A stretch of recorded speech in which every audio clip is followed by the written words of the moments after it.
je dois vous dire quelque chose qui me pèse depuis des années.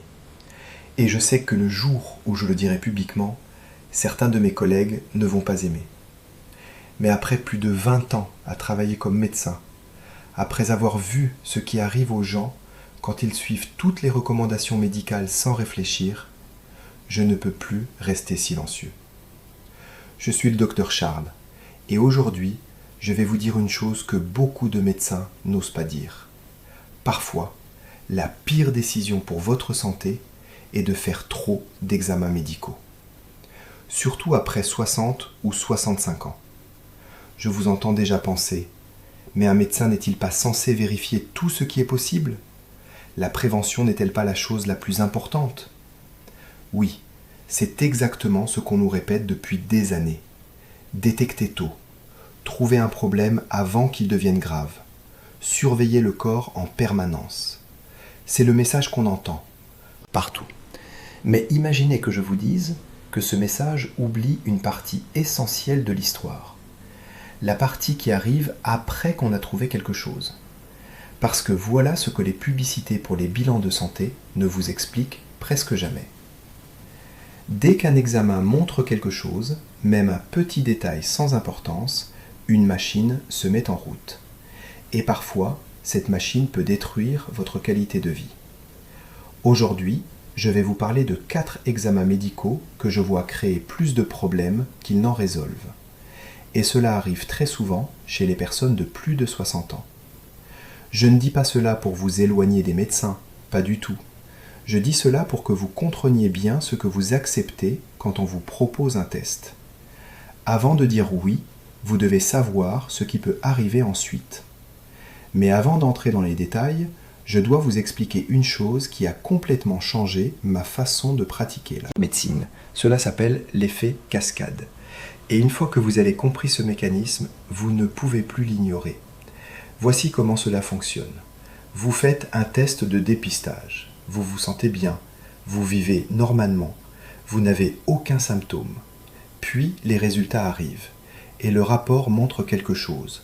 Peut-être une petite tache, peut-être une ombre, ou un chiffre légèrement en dehors de la norme. Cette anomalie pourrait être totalement sans danger. Elle peut être présente dans votre corps depuis 20 ans et rester encore 20 ans sans jamais causer le moindre problème. Mais voilà la difficulté.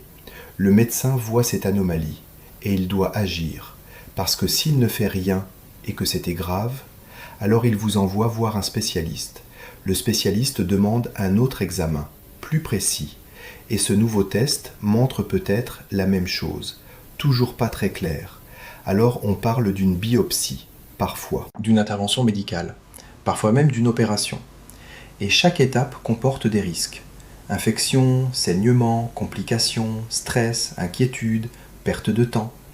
Et voici la partie la plus incroyable. Dans environ 9 cas sur 10, on découvre finalement qu'il n'y avait rien de dangereux. Rien qui n'aurait jamais causé de problème. Mais pendant ce temps, vous avez vécu des mois d'angoisse. Vous avez subi plusieurs examens, parfois même des complications. Et à la fin, vous vous sentez moins bien qu'au début. Tout ça à cause d'un test dont vous n'aviez peut-être pas besoin. Voilà ce qu'on appelle la cascade médicale. Et tout commence souvent avec un seul examen inutile. Dans la prochaine partie, je vais vous parler du premier test qui déclenche très souvent cette cascade. Et il est beaucoup plus courant que vous ne le pensez. Parlons maintenant du premier examen qui déclenche très souvent cette cascade médicale. Cet examen est compliqué à critiquer. Pourquoi ? Parce qu'il paraît intelligent, moderne et très préventif. Je parle des scanners corps entier. Les IRM ou scanners qui promettent d'examiner tout votre corps en une seule fois. Vous avez sûrement déjà vu les publicités. Venez faire un scanner complet, on regarde votre corps de la tête aux pieds, on détecte les problèmes avant qu'ils deviennent graves. Sur le papier, cela semble fantastique. L'idée d'avoir une image complète de l'intérieur de votre corps est très séduisante. On a l'impression de tout contrôler. Je comprends parfaitement cette envie. Mais voyons ce qui se passe dans la réalité. Imaginons que vous avez 65 ans. Vous vous sentez bien, vous êtes actif, Vous n'avez aucun symptôme, mais vous décidez de faire ce scanner pour être rassuré. Vous arrivez au centre médical, vous vous allongez dans la machine pendant environ 30 minutes, puis quelques jours plus tard, vous recevez votre rapport, et là le radiologue mentionne quelque chose. Peut-être un petit nodule dans un poumon, de 3 mm, à peu près la taille d'une gomme de crayon, ou peut-être un petit kyste dans un rein, ou une petite tache sur le foie. Dans le rapport, il est écrit « Suivi recommandé par imagerie dans 3 à 6 mois ». Et à ce moment-là, comment vous sentez-vous ? Vous êtes entré dans ce centre en vous sentant en bonne santé et vous en ressortez en apprenant qu'il y a quelque chose dans votre corps. Quelque chose qu'il faut surveiller. Et maintenant, vous n'arrivez plus à penser à autre chose. Chaque fois que vous respirez profondément, vous pensez à ce nodule dans votre poumon. Chaque fois que vous ressentez une petite gêne dans le côté, vous pensez au kyste dans votre rein. 3 mois plus tard, vous retournez faire un autre scanner. La petite tache est peut-être toujours là. Peut-être un peu plus grande. Peut-être pas, c'est difficile à dire. Alors le radiologue conseille de consulter un spécialiste. Le spécialiste veut être prudent. Il recommande alors une biopsie. Et une biopsie n'est pas un simple examen. Elle nécessite souvent une anesthésie. On doit insérer une aiguille dans votre poumon, votre rein ou un autre organe. Et cela comporte des risques, infections, saignements, complications. Et pourtant, voici ce que montrent les études. Quand on scanne des personnes en bonne santé de plus de 60 ans, on trouve presque toujours quelque chose d'inhabituel. Presque toujours. On parle de 90 à 95% des personnes. De petites taches, de petits kystes, de petites ombres.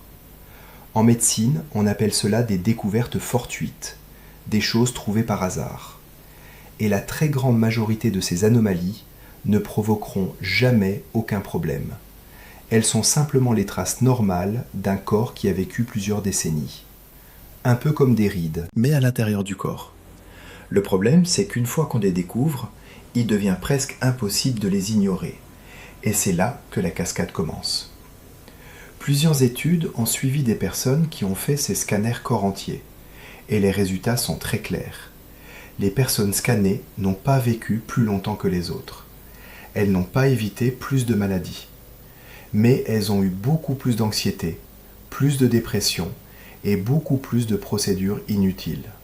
Autrement dit, ces scanners ne les ont pas rendues plus saines, ils les ont rendues plus malades. Alors que faire à la place ? Je ne vous dis pas d'ignorer votre santé, je vous dis de vous concentrer sur les bonnes choses. Au lieu de regarder des images de vos organes, regardez comment votre corps fonctionne réellement. Par exemple, pouvez-vous monter 2 étages sans être essoufflé ? Pouvez-vous vous lever d'une chaise sans utiliser vos mains ? Votre équilibre est-il bon ? Dormez-vous bien la nuit ? Ces indicateurs nous apprennent souvent bien plus sur votre santé qu'un scanner complet. Si vous voulez un vrai bilan de santé, le mieux est de vous asseoir avec un médecin qui prend le temps de vous écouter. Un médecin qui regarde tous vos médicaments, parce que très souvent, au moins l'un d'eux fait plus de mal que de bien. Un médecin qui parle avec vous de votre alimentation, de votre activité physique et de votre vie sociale, parce que ces éléments simples du quotidien ont un impact énorme sur votre santé. Un scanner cherche parfois des problèmes qui n'existent pas. Une évaluation de votre mode de vie améliore la santé que vous avez déjà, et la différence est énorme. Dans la prochaine partie, nous allons parler du 2e examen, un test très courant qui touche une peur que beaucoup de personnes ont en vieillissant, la perte de mémoire. Passons maintenant au 2e examen. Celui-ci concerne une peur que presque tout le monde ressent en vieillissant. Je parle de l'IRM du cerveau, faite pour de petits problèmes de mémoire. Voici une situation très fréquente. Vous avez peut-être 65 ans ou un peu plus, et vous remarquez parfois de petits oublis. Vous n'arrivez plus à retrouver le nom d'un acteur que vous aimez, ou vous entrez dans une pièce et vous oubliez pourquoi vous y êtes allé. Ces situations sont normales, elles arrivent à beaucoup de personnes avec l'âge. Mais parfois, les enfants commencent à s'inquiéter. Ils ont entendu parler de la maladie d'Alzheimer et ils ont peur pour vous. Alors ils vous encouragent à faire un scanner ou une IRM du cerveau juste pour vérifier. Et je comprends cette peur. Personne ne veut imaginer perdre sa mémoire. Personne ne veut penser à perdre une partie de lui-même. Mais il y a quelque chose d'important à comprendre. Faire une IRM du cerveau pour de simples oublis est presque toujours inutile. Et parfois, cela peut même faire du mal. Voici pourquoi. Vous passez l'IRM, quelques jours plus tard, vous êtes assis dans le cabinet du médecin, vous regardez le rapport et vous lisez des mots comme légère atrophie cérébrale, changement lié à l'âge, lésion de la substance blanche, maladie des petits vaisseaux. Ces mots font peur. Ils donnent l'impression que votre cerveau se détériore. Mais voici la vérité. Ces résultats sont très fréquents et tout à fait normaux chez les personnes de 60 ou 70 ans. Ils décrivent simplement l'aspect habituel d'un cerveau à cet âge. C'est un peu comme si on faisait une photo très détaillée de votre peau. Bien sûr qu'on verrait des rides, bien sûr qu'on verrait des taches liées à l'âge, c'est normal. Mais le problème, c'est que ces termes médicaux ne semblent pas normaux. Ils ressemblent à des maladies. Et soudain, vous commencez à penser que votre cerveau est abîmé. Vous commencez à croire qu'Alzheimer est peut-être proche, alors que dans la réalité, tout va bien. Et il y a quelque chose d'encore plus surprenant. Des études ont observé des personnes en parfaite santé de plus de 75 ans. On a fait des IRM de leur cerveau. Et dans plus de 90% des cas, le rapport mentionnait quelque chose d'anormal. Plus de 90%. Pourtant, la plupart de ces personnes avaient une mémoire tout à fait normale. Elles lisaient, géraient leur argent, faisaient des mots croisés, discutaient normalement. Les images ne reflétaient pas la réalité. Au cours de ma carrière, j'ai vu des personnes très vives, très actives, avec des IRM qui semblaient inquiétantes. Et j'ai vu l'inverse, des personnes avec des troubles de mémoire importants, mais une IRM presque normale. L'image du cerveau ne dit pas toujours ce que l'on pense. Alors que faire si vous vous inquiétez pour votre mémoire? Heureusement, il existe une méthode bien plus utile. Dans un cabinet médical, on peut faire de petits tests très simples, cela prend environ 10 minutes. Par exemple, on vous demande de retenir 3 mots. On vous demande de dessiner une horloge ou de compter à rebours à partir de 100 en retirant 7 à chaque fois. Ces exercices simples évaluent le fonctionnement réel de votre cerveau, pas seulement son apparence. Et si ces tests montrent une difficulté, on commence alors à chercher les causes. Et voici une information très importante. Chez les personnes âgées, beaucoup de troubles de mémoire sont réversibles. Par exemple, un médicament peut troubler la mémoire, une carence en vitamine B12, une dépression qui se manifeste souvent par des problèmes de mémoire chez les seniors, une apnée du sommeil qui réduit l'oxygène pendant la nuit, ou encore un problème de thyroïde. Quand on corrige ces problèmes, la mémoire peut parfois s'améliorer complètement. Sans IRM, on regarde le fonctionnement, pas seulement l'image. On soigne la personne, pas le scanner. Bien sûr, certaines situations sont différentes. Si une personne se perd dans des lieux familiers, si elle ne peut plus gérer son argent, si ses capacités diminuent progressivement, alors un bilan complet est nécessaire. Et l'imagerie peut avoir du sens. Mais pour les petits oublis du quotidien qui arrivent avec l'âge, une IRM crée souvent plus d'inquiétude que de solutions. Dans la prochaine partie, nous allons parler du 3e examen, un test très courant qui semble logique, mais qui déclenche souvent une autre cascade de procédures. Je parle du test d'effort cardiaque. Passons maintenant au 3e examen. Celui-ci surprend souvent les gens, parce qu'il paraît très logique. Je parle du test d'effort cardiaque. Plus précisément, le fait de mettre quelqu'un sur un tapis roulant simplement, parce qu'il a atteint un certain âge. Voici une situation très fréquente. Vous avez peut-être 72 ans. Vous devez subir une opération assez simple, par exemple une réparation de hernie ou une opération du genou pour une prothèse. Rien de très grave. Mais le protocole de l'hôpital indique que toutes les personnes de plus de 70 ans doivent faire un test d'effort cardiaque avant l'opération, même si vous vous sentez très bien, même si vous marchez plusieurs kilomètres sans problème, même si vous n'avez aucune douleur dans la poitrine et aucun essoufflement. On vous installe quand même sur un tapis roulant. Mais réfléchissons un instant. Si vous êtes capable de marcher 2 km dans votre vie quotidienne sans douleur, qu'est-ce que ce test va vraiment nous apprendre de plus ? Votre vie quotidienne est déjà un test d'effort. Vous le réussissez tous les jours. Mais le protocole reste le protocole.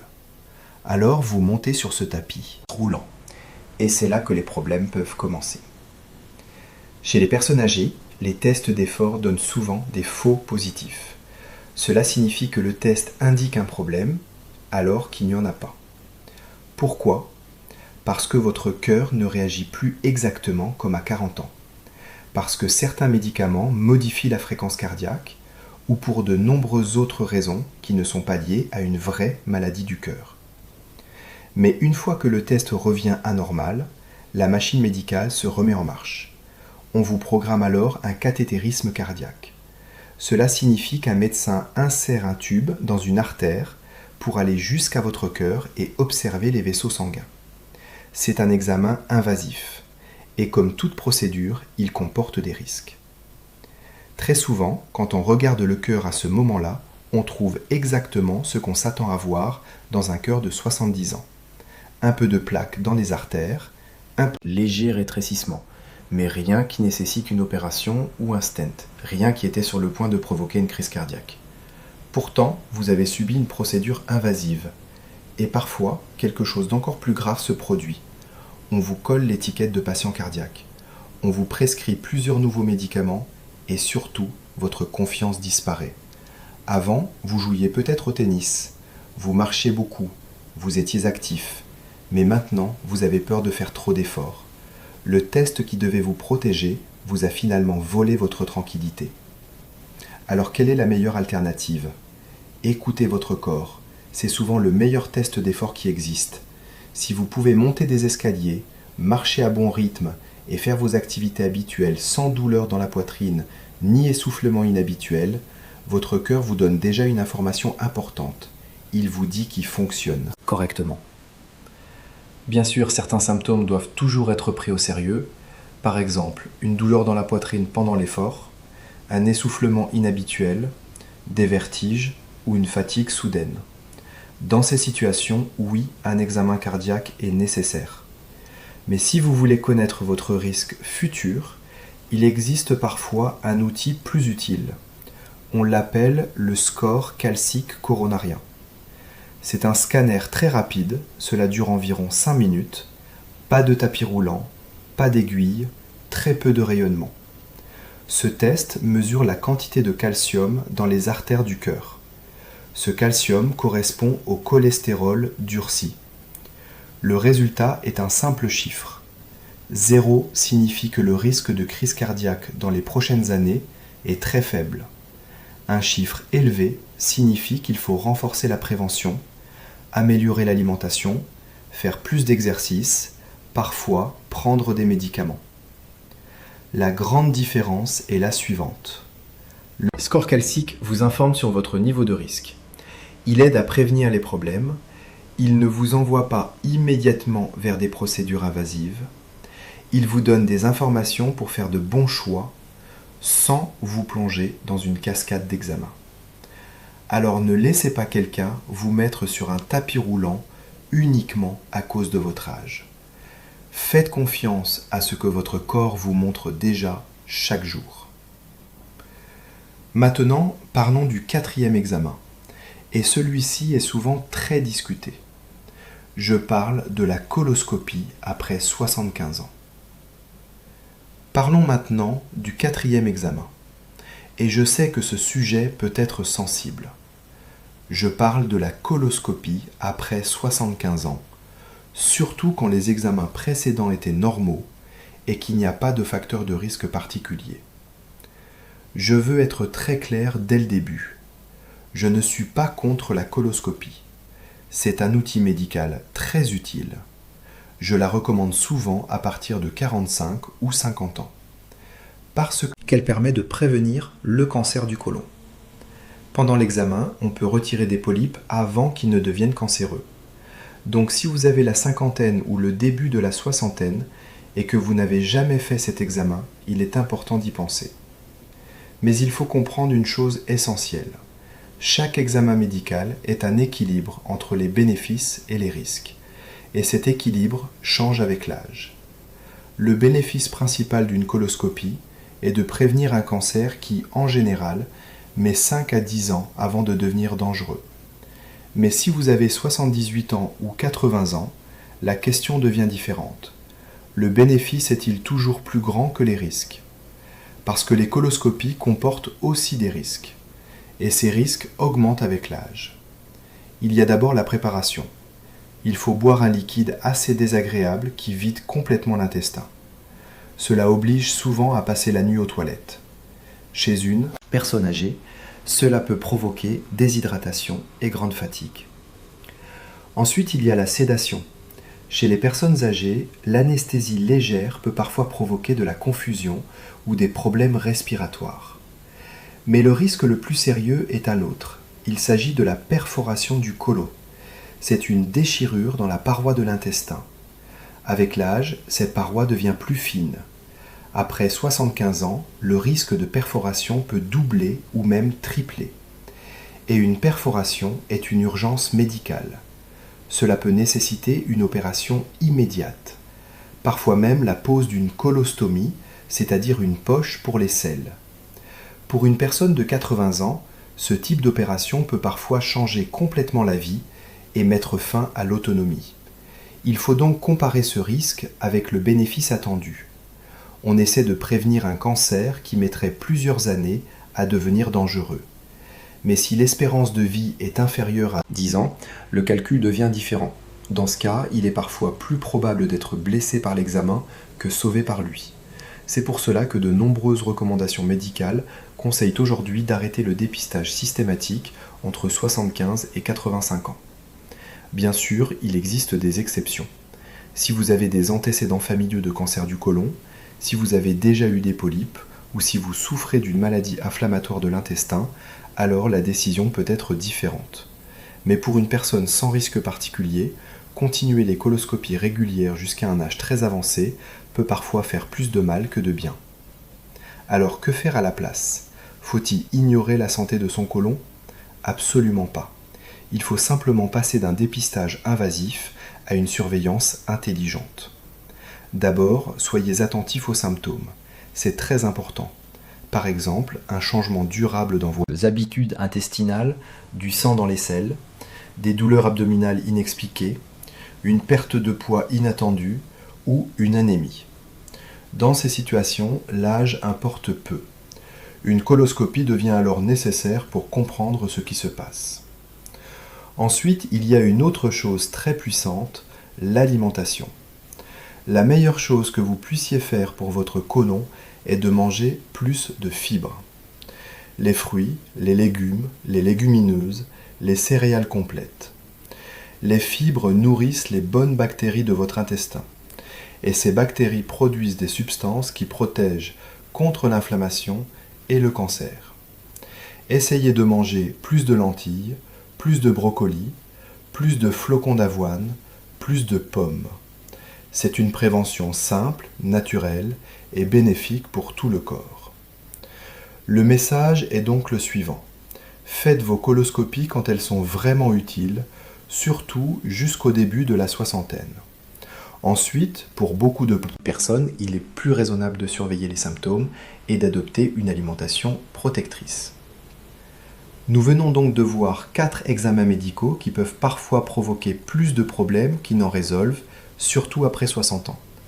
Les scanners corps entiers qui trouvent des anomalies sans importance, les IRM du cerveau pour des oublis normaux qui créent une anxiété inutile, les tests d'effort cardiaque réalisés uniquement à cause de l'âge, et les coloscopies de dépistage après 75 ans où les risques peuvent dépasser les bénéfices. Vous remarquez peut-être le même schéma. Un examen en entraîne un autre, puis une procédure, puis parfois une complication. Et au milieu de tout cela, on oublie une question essentielle. Est-ce que cette personne va réellement mieux ? Après plus de 20 ans de médecine, j'ai compris quelque chose d'important. La santé ne signifie pas avoir des résultats parfaits tous les examens.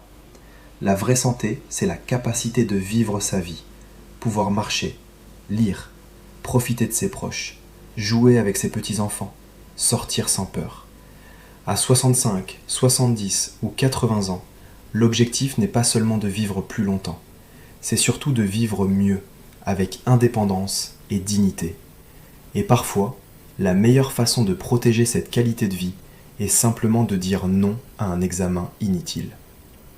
Je ne vous dis pas d'éviter les médecins, je vous encourage simplement à devenir un patient informé. Posez des questions.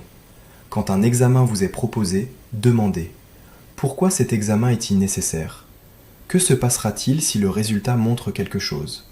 Quels sont les risques ? Existe-t-il une autre option ? » Ensuite, prenez votre décision en fonction de ce qui compte vraiment pour vous. Parce que votre santé vous appartient, pas au protocole, pas aux ordinateurs, pas aux recommandations automatiques. Plus vous comprenez le choix qui s'offre à vous, meilleures seront vos décisions. Si ces informations vous ont aidé, partagez cette vidéo avec quelqu'un qui pourrait en avoir besoin. Et si vous souhaitez entendre d'autres discussions honnêtes sur la santé et la médecine, abonnez-vous à la chaîne. Je continuerai à parler de ces sujets parce qu'ils sont importants. Dites-moi aussi dans les commentaires, avez-vous déjà eu l'impression qu'on vous poussait vers un examen médical qui ne vous semblait pas nécessaire ? Je lis tous les commentaires et j'apprends beaucoup de vos expériences. Merci d'avoir regardé cette vidéo et surtout, prenez soin de vous.